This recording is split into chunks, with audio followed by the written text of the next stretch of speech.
Өнөөдөр Оливион хямдсан маяг нэ 70 тэгээд ажлаа тарчаад гэртээ орохоос өмнө хальтаа Оливионг ороод чаар юм байна уу үзэж харъя.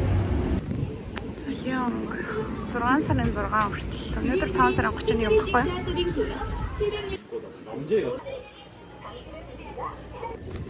Ни яг авъя гэж бодож исэн пэт байдгүй. Тэгээд хэдэн маск аваад шүдний аваад тэг бах нөгөө нэг юу өдөг уураг энтер аваад гэлбэлчлээ. Тэгээ энийг бас авсан. Сайн ам цангаад тэг калавштай гинэ. Миний авсан юмнуудын лэндөө.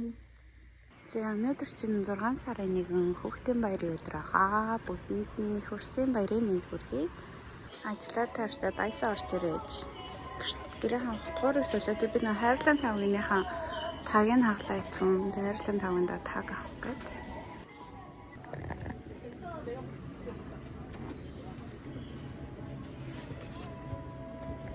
Мотосоор авна. Энийг авчихсан.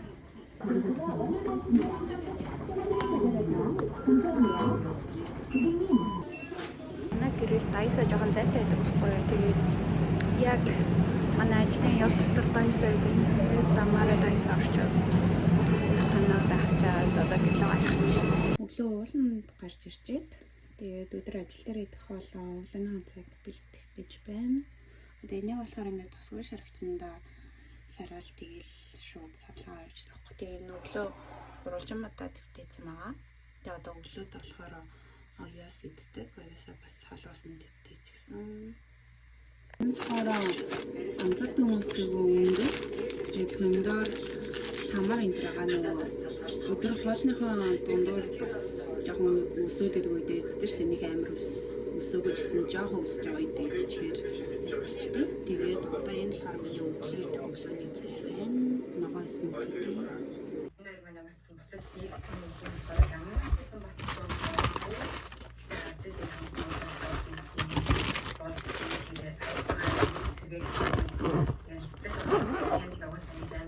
одоо бүгдээрээ ажилдаа гарцгаая. Гадаад амар гоё юм. Яг 6-7 сард ч гэсэн яг энэ цагаараа байдаг бол амар гоё ихгүй юу. Тэгэл 7 сар 8 сар зэнтэр бүр амар халуун. Болчихно яг одооны цагаагаар л амар гоё. Би метроноос бага ашхайж байна. Энэ хэсэг бүр амар хөөрхөн байгаад. Зүгээр тэтгэн дунд ашхайж шүү дээ. Тэгээ манайх метроныхоо буудлаас буугаад жоохон зайтай ахгүй ажил. Тэгээд автобусаар явбал 7 минут, алхаа явбал нэг 15 минут хавцаа явдаг. Тэгээ би бороо энэ төр ороог бол шууд алхаа явчихтэй. Энэ ингээ өнөөдөр миний хийстэй өрөөнүүд 14 өрөө байгаа. Манай ажлын цагаар байгаль амар гоё харагддаг.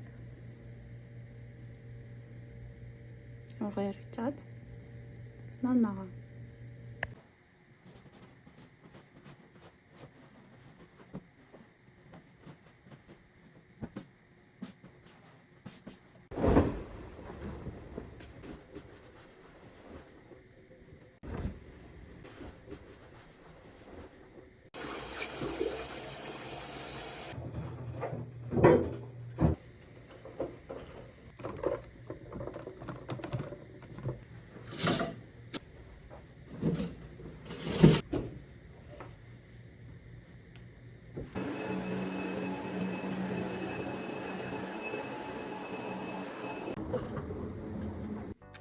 Одоо нэг өнгөж байна. Тэгээд нэг өндөг, хоёр кугума хамтад төмсөө идэх гээд байж байна. Манайхан ер нь ажил яг 11-ээс хоолнд ордог. 11-ээс 11:30 хүртэл хоолоо идэх. Би тэгээд самрын идсэн болохоор нэг үлсэхгүй жаад одоо нэг жоохон үлсэж эхэлж байна. Өндгөө идээд.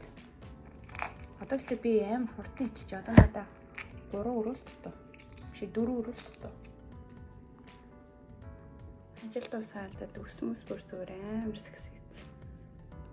Би энэнийг малгай шиг юмд амар дургуй. Гэтэ заавал зүгстэй байдаг болохоор.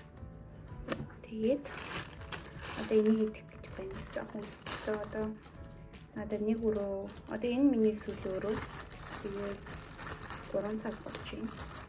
Энийг идчихээд Тэгээ нэг 4 мөч яг нэг буухаа хаалтад хоолой дээ. Би хөрөнүүдийг дуусаад ирээдчлээ. Одоо буух цаг үлээж байна. Одоо цаг 3:30 болж байна. Тэгээ 5-аас 4:50 бид юу гар үсгээ зураад түлхүүрийн репортоо хүлээл гэж өгөө бодог байхгүй. Тэгээ би цагаа үлэнгээ өөрхөн ажлын авдаг цалингийн талаар ярих гэж бодоод. Тэгээ ер нь бол олон улсын буудлын дундаж цалин нь 110-аас 120 мянга байдаг. Тэгээ манайх болохоор 120 мянга. Тэгээ хэрвээ ерөнхийдөө бол өдөртөө 14 өрөө гэсэн юутай байдаг байхгүй юу? Манай буудлын хувьд бол тэгээ нөгөө буудал болохоор өөр дээ. Хэрвээ одоо том өрөөтэй тиймэрхүү буудал байвал 7-8 өрөө ч юм уу тиймэрхүү байдаг. Тэгээ манай буудал болохоор өрөөнүүд нь жижигхэн болохоор 14 өрөө өгдөг. Тэгээд хэрвээ 14 өрөөсөө тухайн өдөр нь одоо илүү цэвэрлэхээр өрөө байвал одоо 2-3 өрөө илүү хийлээ гэж бодоход илүү өрөөний мөнгө гэж бас бодогдож ордог. Тэр нэг 8 мянга байдаг хаа да. Би бол нэг амар илүү өрөө хийдэггүй. Ерөнхийдөө бол би чинь нөгөө одоо энэ бодлын хувьд цагийн ажилтан гэж явдаг байхгүй. Тэгээд илүү өрөө бол хаяал өгдөг. Тэгээд яг үндсэн ажилчид нь бол айгүй илүү өрөө хийж илүү цалин авдаг юм билэ. Тэгээд би яг 7-ны 4 өдөр хичээлтэй байдаг болохоор 3 өдөр нь ажилдаг, 5 дахь хагасаа бүтсэн ингээд. Тэгээд яг авдаг цалин өдрийн 120 мянга гэдэнгүүт яг ингээд энэ цалин маань миний сарын хэрэглээнд бол яг хүрдэг. Тэгээд бизнес сартаа барьны түрээсээ төлж байгаа, даатгал төлж байгаа, утасны төлбөр, тэгээд унааны зардал гээд яг заавал гарах төлбөрүүд бол эднэр. Тэгээд хоол хүнс ерөнхийдөө ахуйн хэрэглээний юм, тэгээд за яг нүүрний юм энэ төр бол нэг авсан байхад хэдэн сартаа хэрэглэгдчихдэг болохоор нэг авдаггүй. Тэгээд хувцас хунар гээд нэмэлтгээд яг иймэрхүү зардлуудаа бол ингээд яг хүрэгчдэг.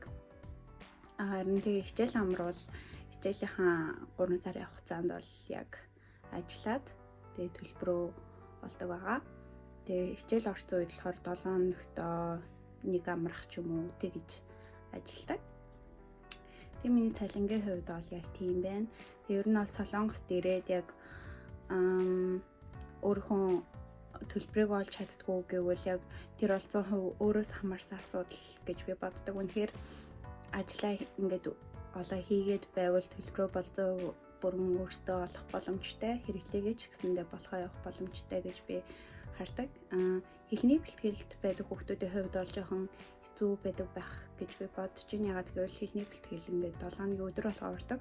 Ажиллах өдөр гэвэл хагасаа бүтээсэнд л боломжтой. Яг уу одоо шигдаан буюу хоолны газар оройн цагаар зөөгчих, угаагчих юм уу яг тиймэрхүү цагт тарсан ажил бол хийж бас болно. Тэгээд тэр болгон бас ажил нь санснаар олдохгүй гэж бас байгаа. Тэгээ тийм үедээ бас жоохон хэцүү үе байдаг байсан. Гэхдээ яг миний хувьд бол би оройн цагаар хоолны газар ажилладаг байсан болохоор бас хэлний бэлтгэлтэй ер нь гайгүй хэрэглээ төлбөрийн төрөө бас болгоод байдаг байсан.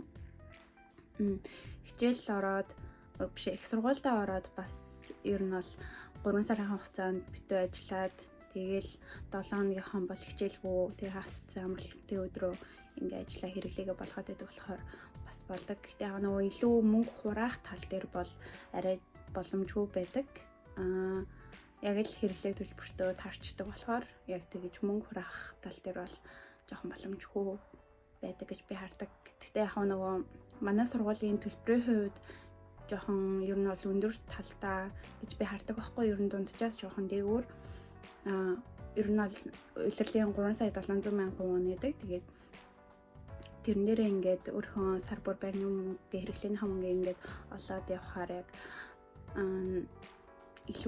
илүү ч дутуучгүй ер нь бол тэгээд таардаг байхгүй. Заримдаа ингээд өвөл ер нь ажил багтаа үе гэж бас байгаа. Тэр үед ингээд тэр болгон бас ажил олдохгүй байвал бас жоохон чардах үе бас гарна. Тэгээл айлуулах болохгүй л ер нь ажил голгүй хийгээл тэгээл яваад байдаг болохоор бас болоод идэг л гэж боддөө шүү. Тэгээ одоо ер нь бол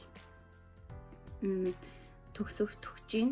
Би одоо 4-р курс тэгээд тэл болно доо.